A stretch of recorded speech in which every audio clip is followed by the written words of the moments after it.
This is shout music. But a lot of people say it sounds like this. The emotional high that comes from this type of music has been one of the biggest downfalls of church musicians and the modern church as a whole, and it needs to be done away with. And I'm going to show you exactly why in this video.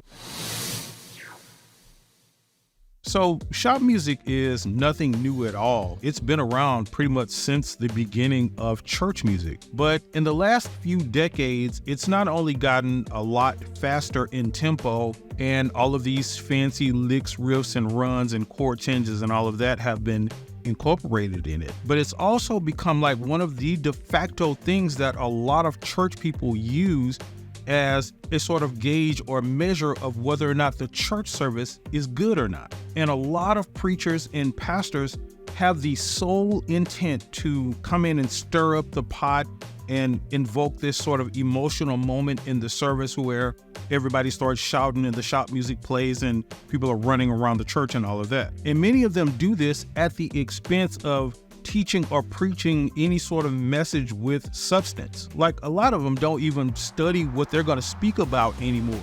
They literally just get up and use a bunch of cliches and hoop and holler until they can get an emotional response from the audience. Now, I'll tell you why all of that in and of itself is like a bad idea. But first, let me tell you as a church musician something that is extremely crucial about shout music.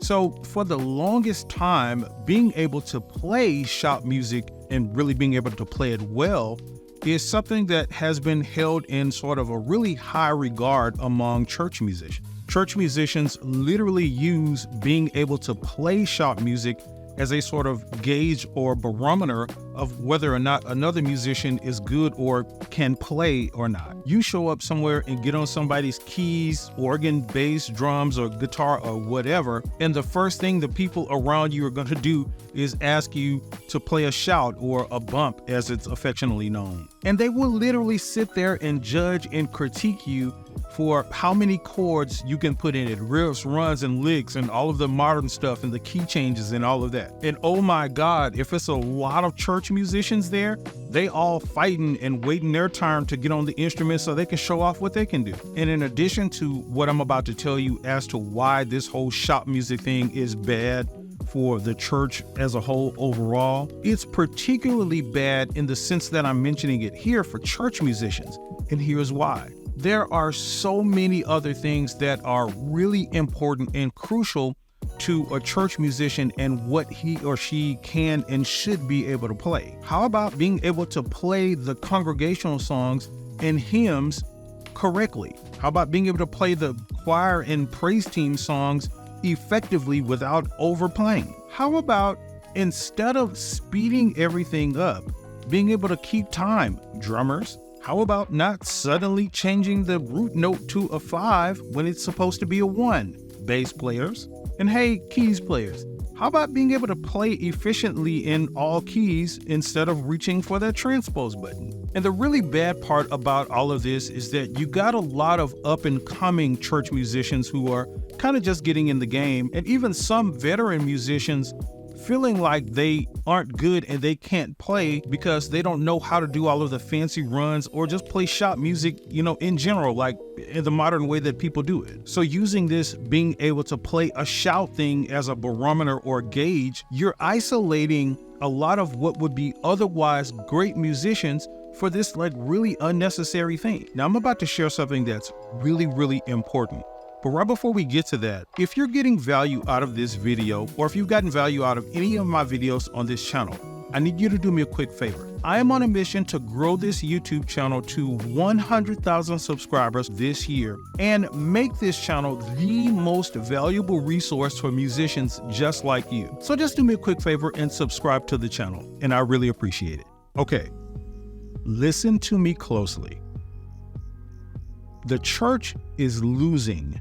Church has been on a real steep decline for the past few decades. And there are probably many reasons for this, of course, but one reason that we know for sure is something that we've all said before, and that is the point that people have said that going to church all they get out of church is like an emotional high. All you tend to get is like a bunch of buzzwords, a bunch of cliches, and a bunch of hooping, hollering, and a bunch of people running around. And people have realized that none of that stuff is going to help them when they have to go back home to an abusive relationship, or they have to figure out how to get money to pay for their light bill or their kids' school clothes and school supplies because they were emotionally manipulated in church to sow the last $2,024 that they had for the year of 2024, a sacrificial offering, and now they don't have any money left. And at the very center of all of that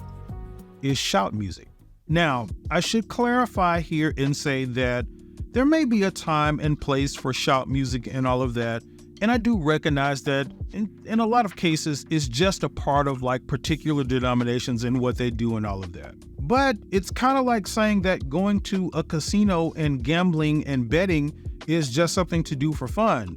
Well, yeah, right up until the point to where you sold your car and the deed to your house because now you have an addiction to it. And shout music and the emotional high that comes from it has become a lot like an addiction in church. So much so that even if the message was good and, substantive and people learned stuff and got seeds of inspiration sown into their hearts and minds to go do something different and make change and all of that, you have people that will still say the church was boring or not good because they didn't get their injection of shout music. And just like junkies, they hop around from place to place and church to church looking for that high.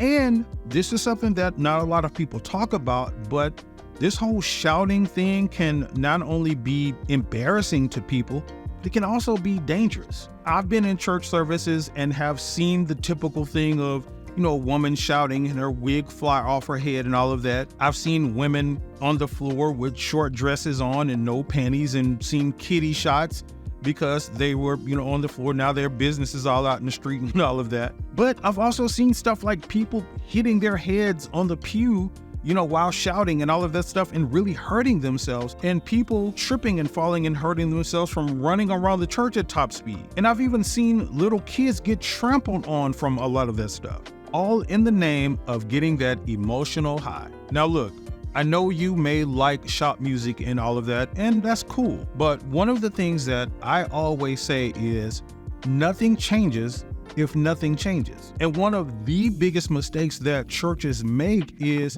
staying complacent and not being willing to change and adjust, even change the things that may have worked for them in the past, or changing the things that they may like. And this includes how a lot of churches treat their musicians and, not pay them fairly and all of that. And I break down what the current fair pay is for church musicians in this video right here.